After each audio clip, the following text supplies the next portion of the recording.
ಇನ್ನು ಬೆಂಗಳೂರಿನಲ್ಲಿ ಜಲಕ್ಷಾಮ ಯಾವ ಯಾವ ಪ್ರಾಕಾರಗಳಿಗೆ ತಟ್ಟಿದೆ ಅಂತಂದರೆ 108 ರೀತಿ ಸಮಸ್ಯೆ ಆಗ್ತಾ ಇದೆ. ಕಲ್ಯಾಣ ಮಂಟಪದ ಸುದ್ದಿಯನ್ನು ನೋಡಿದ್ರಿ. ಈಗ IT BT ಸೆಕ್ಟರ್ನವರು ಕೂಡ ನಮಗೆ ಬೆಳಗ್ಗೆ ಎದ್ದು ಫ್ರೆಶ್ ಅಪ್ ಆಗಿ ರೆಡಿಯಾಗಿ ಆಫೀಸಿಗೆ ಬರೋದಕ್ಕೆ ತುಂಬ ನೀರು ಬೇಕು, ನೀರನ್ನು ಉಳಿತಾಯ ಮಾಡಬೇಕು, ಹಾಗಾಗಿ ನಮಗೆ ವರ್ಕ್ ಫ್ರಮ್ ಹೋಮ್ ಕೊಟ್ಬಿಡಿ ಅಂತ ಕಂಪನಿಗಳಿಗೆ ಮನವಿ ಮಾಡಿದಾರಂತೆ. ಈ ಕುರಿತಂತೆ ಫುಲ್ ಡೀಟೇಲ್ಸ್ ಇದೆ, ನೋಡೋಣ ಬನ್ನಿ. ಬೆಂಗಳೂರಲ್ಲಿ ಜೋರಾಯಿತು ವಾಟರ್ ವಾರ್. ವರ್ಕ್ ಫ್ರಮ್ ಹೋಮ್ಗೆ IT BT demand. Silicon city ಬೆಂಗಳೂರಿನಲ್ಲಿ ಜಲಕ್ಷಾಮ ತೀವ್ರಗೊಂಡಿದೆ. ಕೆಲವೊಂದು ಏರಿಯಾದಲ್ಲಿ 15 ರಿಂದ 20 ದಿನ ಕಾದ್ರೂ ಕಾವೇರಿ ನೀರು ಬರ್ತಾ ಇಲ್ಲ.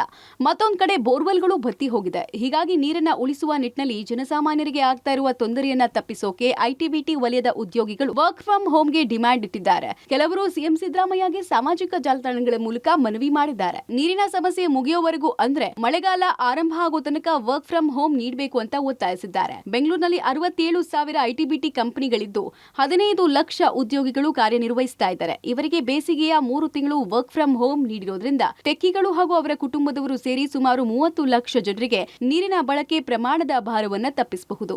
ಇದರಿಂದ ಬೆಂಗಳೂರು ನಗರದ ಕುಡಿಯೋ ನೀರಿನ ಅಭಾವವನ್ನ ತಕ್ಕ ಮಟ್ಟಿಗೆ ತಗ್ಗಿಸಬಹುದು ಅಂತಾರೆ IT ಉದ್ಯೋಗಿಗಳು.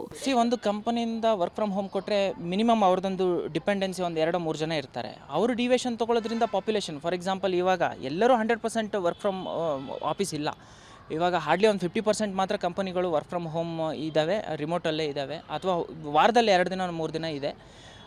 ಇವಾಗ ಅದನ್ನು ಮಾಡೋದ್ರಿಂದ ಅವರ ಫ್ಯಾಮಿಲಿ ಒಂದು 4-5 ಜನ, ಮಿನಿಮಮ್ ಒಂದು 4 ಮೆಂಬರ್ಸ್ ಅಂದ್ರೂ ಒಂದು 5 lakh into 4 near by 20-30 lac people ಬೆಂಗಳೂರಿಂದ ಡಿವಿಯೇಟ್ ಆಗೋದ್ರಿಂದನೂ ಕೂಡ ಒಂದು ಸಣ್ಣ ಸಹಾಯ ಆಗುತ್ತೆ ವಾಟರ್ ಕ್ರೈಸಿಸನ್ನು. ಕೇವಲ IT BT ಕಂಪನಿಗಳು ಮಾತ್ರ ಅಲ್ಲದೆ ರಿಮೋಟ್ ವರ್ಕಿಂಗ್ ಅವಕಾಶ ಇರುವ ಎಲ್ಲಾ ಉದ್ಯೋಗ ನೀಡೋ ಕಂಪನಿಗಳು ವರ್ಕ್ ಫ್ರಮ್ ಹೋಮ್ ನೀಡೋಕೆ ಮನವಿ ಮಾಡಿದ್ದಾರೆ. ಇದರಿಂದ ಕಂಪನಿ ಹಾಗೂ ಮನೆಯಲ್ಲಿ ನೀರನ್ನು ಉಳಿಸಬಹುದು. ಮಾರ್ಚ್ ಕೊನೆಯ ವಾರದಲ್ಲಿ ಮಕ್ಕಳಿಗೆ ಎಕ್ಸಾಮ್ ಮುಗಿದ ನಂತರ ರಜೆಯ ಸಮಯದಲ್ಲಿ IT ಉದ್ಯೋಗಿಗಳು ತಮ್ಮ ಸ್ವಂತ ಊರಿನಿಂದಲೂ ಕಾರ್ಯನಿರ್ವಹಿಸೋಕೆ ಅನುಕೂಲ ಆಗಲಿದೆ ಎಂಬ ಅಭಿಪ್ರಾಯ ಕೇಳಿಬರ್ತಿದೆ. ಇವಾಗ ವಾಟರ್ ಕ್ರೈಸಿಸ್ ತುಂಬ ಆಗ್ತಾ ಇದೆ. ಬೆಂಗಳೂರಲ್ಲಿ ಕುಡಿಲಿಕ್ಕೆ ನೀರಿಲ್ಲ. ಕೆಲವು ಏರಿಯಾಗಳಲ್ಲಿ ಒಂದು ವಾರಕ್ಕೊಮ್ಮೆ ನೀರು ಬರ್ತಾ ಇದೆ, 15 ದಿನಕ್ಕೊಮ್ಮೆ ನೀರು ಬರುತ್ತೆ. ಕೆಲವು ಏರಿಯಾದಲ್ಲಿ ಔಟ್ಸ್ಕರ್ಟ್ಗಳಲ್ಲಿ ಆಲ್ಮೋಸ್ಟ್ ಕಾವೇರಿ ಸ್ಟಾಪ್ ಆಗಿದೆ. ಇದೊಂದು ಟ್ರೆಂಡ್ ಸ್ಟಾರ್ಟ್ ಆಗಿದೆ ಸೋಷಿಯಲ್ ಮೀಡಿಯಾದಲ್ಲಿ. ಇವತ್ತು ಎಕ್ಸೆಲ್ ನೋಡಿರ್ಬೋದು ನೀವು. ಒಂದು ಟ್ರೆಂಡ್ ಸ್ಟಾರ್ಟ್ ಆಗಿದೆ, ವರ್ಕ್ ಫ್ರಮ್ ಹೋಮನ್ನು ಕಂಟಿನ್ಯೂ ಮಾಡಿ.